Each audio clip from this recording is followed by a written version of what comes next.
The horizon trembled with silhouettes, 200 riders perfectly still against the rising sun, surrounding the small wooden homestead that stood alone in the vast New Mexico wilderness. No war cries, no thundering hooves, just the heavy silence of judgment that weighed more than a mountain of stone. Inside, John Harker methodically loaded his Winchester, the familiar click of bullets sliding into the chamber, offering little comfort against what waited outside.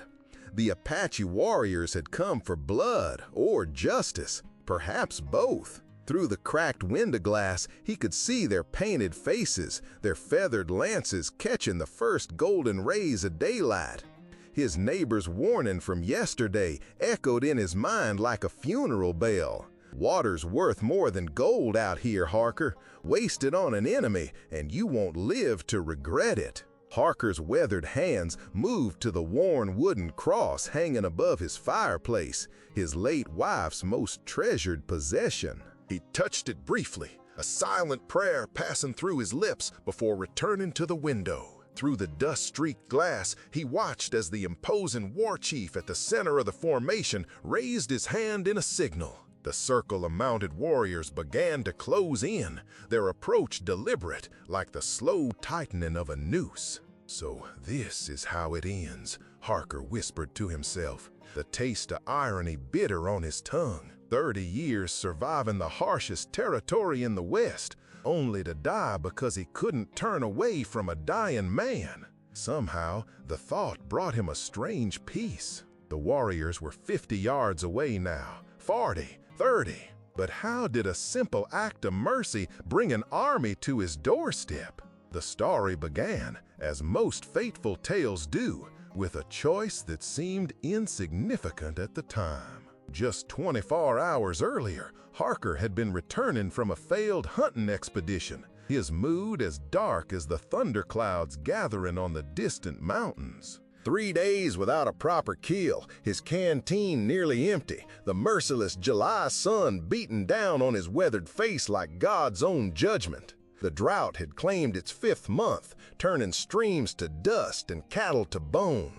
Springs that had flowed for generations had dried up, leaving nothing but cracked earth and desperate memories. Every drop of water had become precious currency in the New Mexico territory of 1878, more valuable than the gold that had lured so many fools to their deaths in these unforgiven lands. His horse, a faithful buckskin gelding named Samson, plodded wearily along the ridge trail, its once proud head hanging low from thirst and exhaustion. Harker patted the animal's neck, feeling the guilt of pushing the loyal beast too hard. "Just a few more miles, old friend," he murmured, though the words offered little relief to either of them. It was then, rounding the bend of the second ridge, that he spotted the body, a crumpled form half hidden among the rust-colored rocks. At first, Harker mistook it for another unfortunate animal claimed by the drought. But as Samson nickered nervously, Harker recognized the distinctive pattern of an Apache warrior's clothing. The man's body no more than 25 yards away, unnaturally still against the scorched earth. Caution honed by years in contested territory made Harker draw his Colt, scanning the surrounding slopes for signs of an ambush. The Apache Wars had claimed hundreds of lives on both sides, turning neighbors into enemies and peaceful valleys into graveyards. But the hills remained silent, except for the occasional cry of a circling hawk, patiently waiting for the wounded man to become a meal. Harker approached slowly, keeping his gun trained on the motionless figure. The Apache was young, no more than 25 years old, with the lean, powerful build of a hunter. A bullet wound festered in his thigh.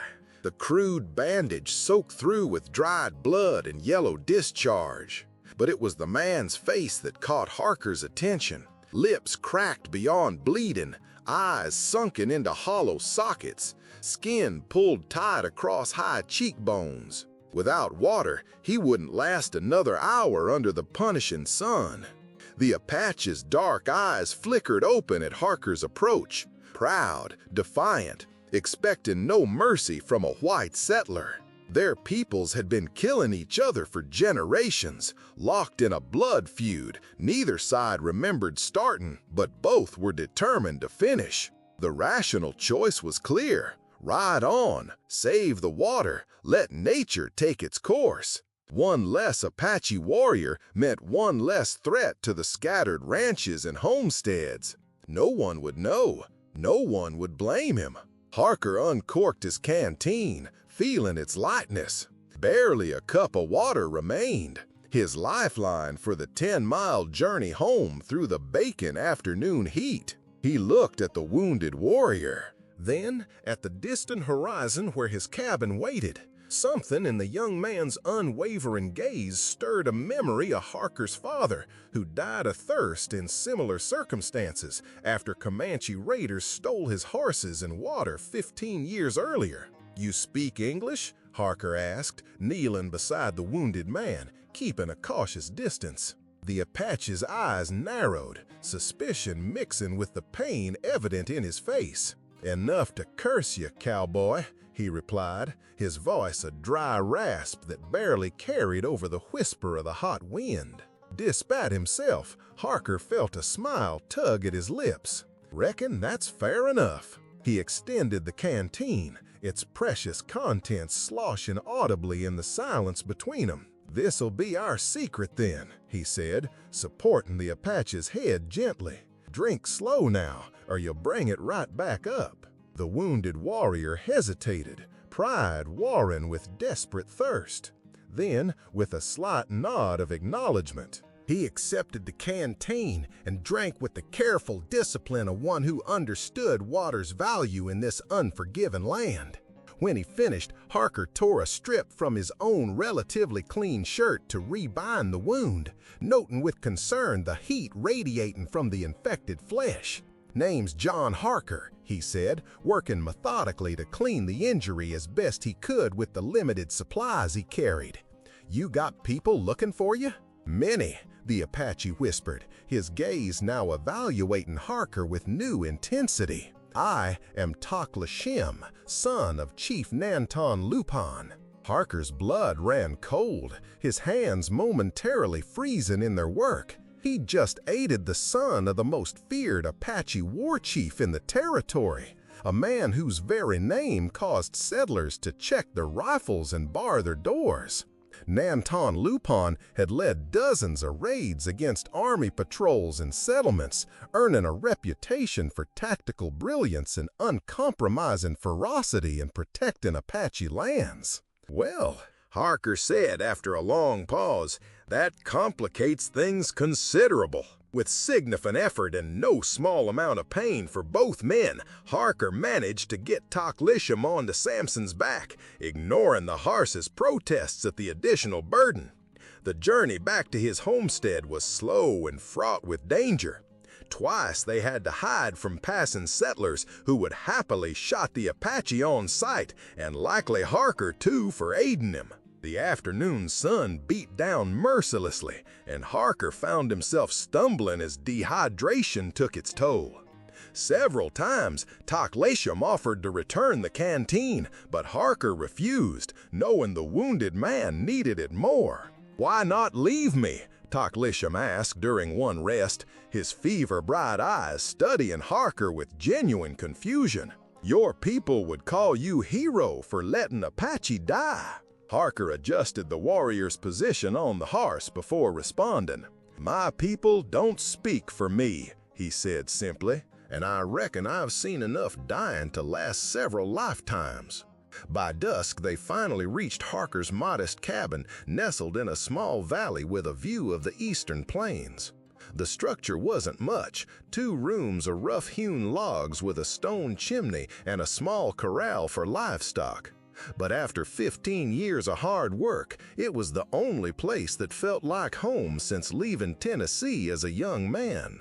He helped Taklishem inside, laid him on his only bed, and began properly cleaning the wound using water from his well, a precious resource that had remained viable even through the drought, albeit with a dramatically lowered water table. The bullet had gone straight through the flesh of the thigh, but infection had set in with alarming ferocity. Red streaks extended from the wound, blood poisoning that could claim the young warrior's life if not treated aggressively.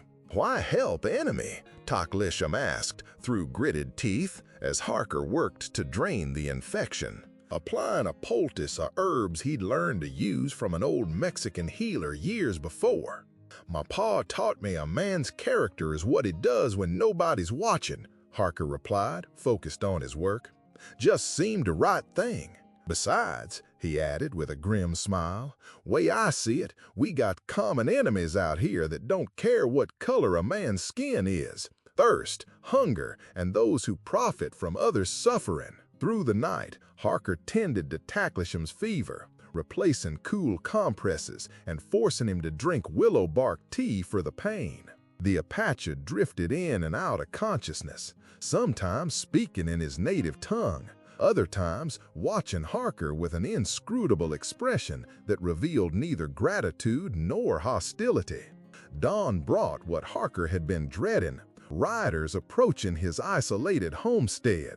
From his window, he recognized Bill Donovan leading 2 other local ranchers, their expressions grim beneath wide-brimmed hats pulled low against the morning sun. Donovan's hatred for Apaches was legendary throughout the territory since losing his wife and infant son in a raid 5 years earlier. He'd made it his personal mission to hunt down any Apache who ventured near settled lands, earning a reputation for brutality that made even hardened frontiersmen uncomfortable. "Stay quiet," Harker told Taklisham, who had awakened at the sound of approaching hooves. "These men won't hesitate to kill us both." Harker stepped onto his porch, deliberately closing the door behind him. He leaned against the rough wooden post with affected casualness, though his heart hammered against his ribs. "Marnin', John," called, not dismounting, a deliberate discourtesy that spoke volumes. "Saw you yesterday coming back with something slung over your horse. Weren't no deer." "Just minding my own business, Bill," Harker replied evenly, meeting the man's cold gaze. "Suggest you do the same." Donovan spat a stream of tobacco juice into the dust, his weathered face contorted with barely contained rage. "Word is you're harboring an Apache. That true, we got ourselves a problem that only hemp can solve." The implied threat of lynching hung in the air between them. Harker's hand moved casually closer to the Colt revolver at his hip, a motion not lost on the mounted man. "No we about it," Harker said, his voice leveled despite the tension crackling like summer lightning between them. "What's in my house is my affair. That redskin in there has kin that butchered settlers all across the territory," said Jenkins, the younger of Donovan's companions, his face flushed with the self-righteous anger of someone who'd never actually faced an Apache in battle but harbored deep-seated hatred nonetheless. "You're betraying your own kind, Harker. My kind are those who live by their conscience, not their fears," Harker replied, his patience wearing thin. "Get off my land." Donovan leaned forward in his saddle, his knuckles white where they gripped the reins. "Army patrols coming through tomorrow, led by Lieutenant Davies. Reckon they'd be mighty interested in what you're hiding. We'll be back with 'em by sunup." His thin lips curved in a cruel smile. "Sleep light, Harker. Shame if something happened to your place before morning." After they departed, trailing dust and muttered threats, Harker returned inside to find Taklisham attempting to stand, his face ashen with pain and fever. "They will kill you for helping me," the Apache said, swaying dangerously. "I must go." "You won't make it a mile in your condition," Harker replied, easing him back down onto the bed. "Fever's still burning hot, and that leg won't carry you.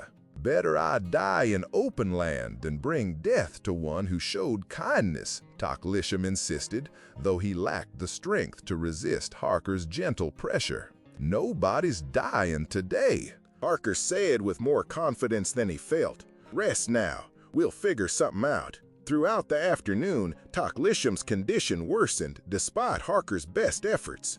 The fever raged higher, and the infection seemed to be spreading despite the poultices and crude medicines Harker applied. He kept cool compresses on the Apache's forehead, forced him to drink more water, and prayed to a god he wasn't sure was listening that the infection wouldn't spread further. As night fell, bringing little relief from the heat, Taklisham began speaking rapidly in his native tongue, his eyes unfocused, delirious with fever. Harker sat beside him, helplessly watching as the young warrior fought battles in his mind, his hands occasionally reaching for weapons that weren't there. Near midnight, when the only sounds were Taklisham's labored breathing and the distant howl of coyotes, a soft tapping came at the window. Harker grabbed his rifle, moving silently to the side of the glass. Then, raspy, gritty Western voice with a faint Southern drawl, clipped and urgent. Then relaxed slightly when he saw not Donovan's thugs, but a young Apache girl, no more than 12, peering in with large, serious eyes. Her small face was painted with a single red stripe across each cheekbone, a mark of her tribe that Harker didn't recognize. He opened the door cautiously, rifle still ready, and scanned the darkness for others. "Who are you?" he asked, keeping his voice low. "I am Nalan, sister to Taklishim," she whispered in surprisingly good English, her expression a mixture of fear and determination. "Our scouts saw you bring him here." Harker hesitated, then stepped aside to let her enter.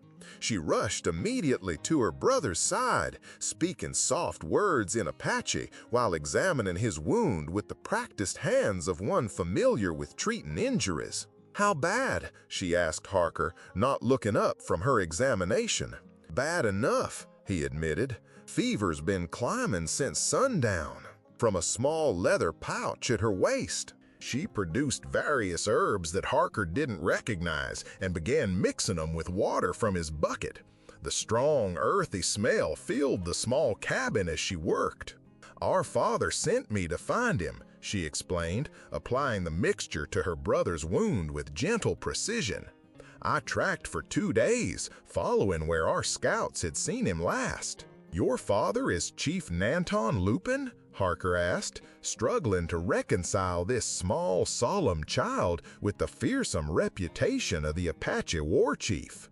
She nodded, still focused on her work. "By sunrise, our people will know where we are. Father comes with many warriors." Harker's stomach tightened at her words.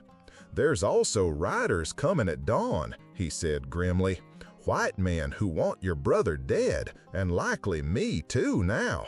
Nalan's young face hardened with understanding beyond her years, the firelight casting shadows that made her seem suddenly older. "Then we face them together," she said simply. Through the night, brother and sister spoke softly in their language while Harker kept watch at the window, expecting Donovan to return despite his promise to wait for morning. But the hours passed without incident, and eventually Taklishim's fever broke under Niceland's care. By first light, he was conscious and coherent, though still weak from blood loss and infection. Harker watched from his window as the first rays of sun revealed what he'd both expected and feared. A complete circle of Apache warriors surrounding his homestead, their painted faces and feathered lances clearly visible in the growing light. In the distance, he could see dust rising from the direction of town.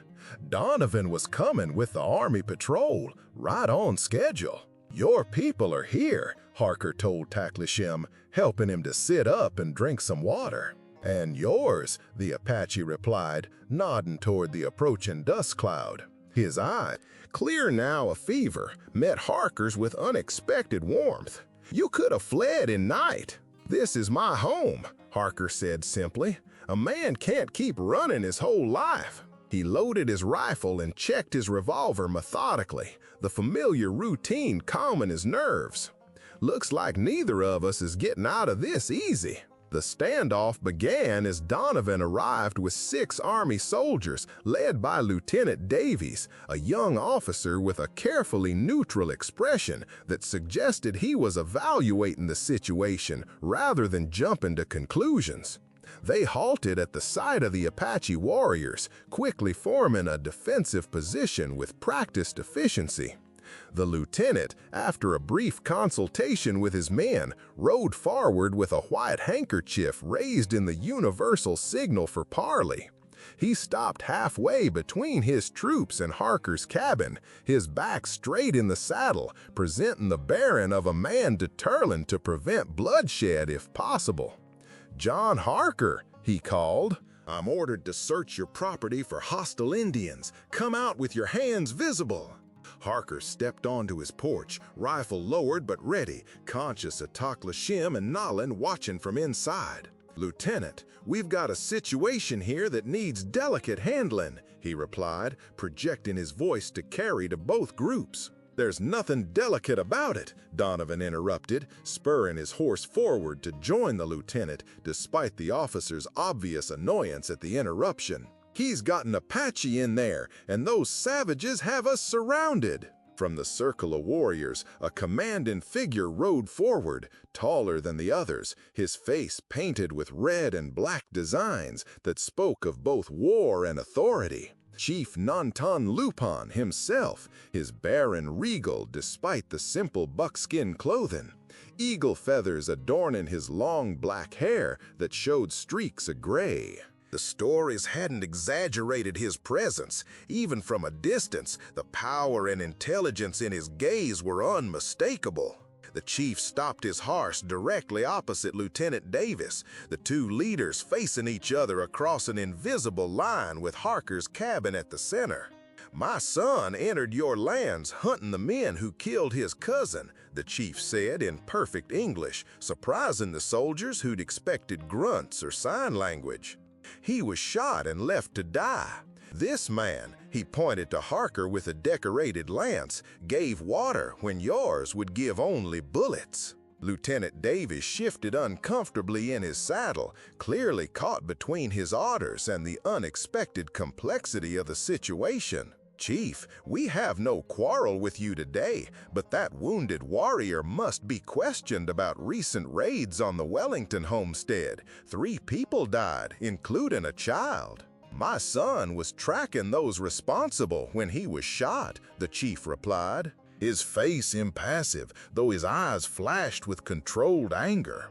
"There will be no taking of prisoners here, not today." The tension mounted palpably as both sides raised weapons, the click of rifle hammers being cocked sounding unnaturally loud in the morning air. Harker knew that the next word spoken would determine whether blood soaked his land, whether this day would end in massacre or understanding. "Wait!" A small voice broke through the standoff. Nalin stepped onto the porch beside Harker, her chin raised defiantly despite the danger.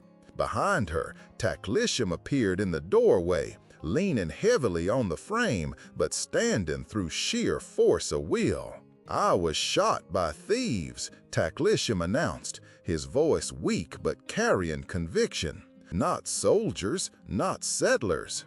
Men who steal from both our peoples and leave signs to blame others. I tracked them 3 days before they ambushed me." With trembling hands, he reached inside his shirt and withdrew a silver pocket watch. Its case dented but still gleaming in the morning light. "This belongs to your missing supply wagon driver. The thieves had it. They planned to blame its theft on my people to start more war between us." Lieutenant Davis dismounted slowly and walked forward, one hand raised to keep his men from following. He approached the porch and took the watch that Taklashim extended, examining it with growing recognition. "This is Corporal Miller's. He's been missing since the supply wagon was hit last week." He turned the watch over, revealing an inscription on the back. "There's engraving here with coordinates?" "A meeting place," Taklashim explained, his strength visibly waning, though his dignity never faltered. Donovan shifted nervously on his horse, his hand tightening on his rifle as he exchanged glances with his companions. "Lieutenant, you ain't believing this Apache tale, are you? They're known liars, every last one." But the lieutenant was studying the watch intently, his brow furrowed in concentration. "These coordinates match reports we've had of suspicious activity near Elk Canyon." He looked up at Harker, his expression guarded but not hostile. "You vouching for this Apache's story, Harker?" "I'm vouching for his character," Harker replied steadily, "and for his right to return to his people after helping us identify the real criminals who profit from our fighting." A tense silence followed as both sides waited for the lieutenant's decision. The young officer looked from the watch to Chief Nanton Lupin, then back to Harker, clearly weighing his options and responsibilities. Finally, he nodded. "Very well, we'll investigate these coordinates." He turned to face the chief directly. "If this leads to the thieves responsible for attacks on both our peoples, perhaps we can discuss a more peaceful arrangement for these lands." Chief Nanton Lupin studied the lieutenant for a long moment, his expression revealing nothing of his thoughts. Then he spoke, his voice carrying the weight of a man who had seen too many broken promises, but still harbored hope for something better. "My son says this settler gave his last water without knowing who he helped. Such a man's word carries weight with me." He gestured, and his warriors lowered their weapons in unison. "We will wait for justice to be done." Donovan spat disgustedly into the dust. "You're making a mistake, Lieutenant. The only good Apache is a—" "That's enough, Donovan," Lieutenant Davies cut him off sharply. "Return to your ranch. This is an army matter now." "No, Bill," Harker added, his gaze steady on the man who had been ready to see him killed just moments before. "The mistake was thinking we couldn't share this land, even water, precious as it is in these drought times." "Water shared means nothing if we can't share it when needed." 3 days later, Lieutenant Davies returned with news that vindicated Toklisham's account. The Army patrol had captured a band of deserters who'd been raiding both settler and Apache communities, deliberately leaving evidence to implicate each side to the other. Their leader was a former scout who knew both cultures well enough to manipulate their mutual suspicions. Chief Nanton Lupin and his people departed peacefully after hearing the news, taking Toklisham and Nolan with them. But before leaving, the chief presented Harker with a gift, a deerskin map showing hidden water sources in the surrounding hills that would sustain his land through the drought, knowledge that had been sacred to the Apache for generations. "Water shared brings life to both who gives and receives," the chief said as they parted. "Perhaps peace can grow from such seeds." As the 200 Apache riders disappeared into the distance, their silhouettes melting into the shimmering heat waves of the horizon, Lieutenant Davis approached Harker. "You know, most men would have kept riding that day," he observed, watching the departing warriors with newfound respect. "Leaving that Apache to die would have been the easy choice." Harker stood on his porch, feeling the weight of the deerskin map in his hands. Not just a guide to water, but a symbol of trust that was far more precious in this harsh land. "Easy choices rarely make for honorable men, Lieutenant," he replied quietly. "Sometimes mercy is the truest form of courage." The story of the cowboy who shared his last water with a dying enemy spread throughout the territory, carried by both settlers and Apache alike. In time, that simple act helped forge an unlikely peace between peoples who had seen only enemies in each other for generations. The drought eventually broke, but the understanding that bloomed from one man's compassion endured far longer than the rains that followed. But would you have shared your last water with someone society taught you to fear? Tell us in the comments what you would have done if you were in Harker's boots. Sometimes the smallest act of kindness creates the greatest change. Share this story if you believe that mercy should never be rationed, even in the harshest deserts of our lives.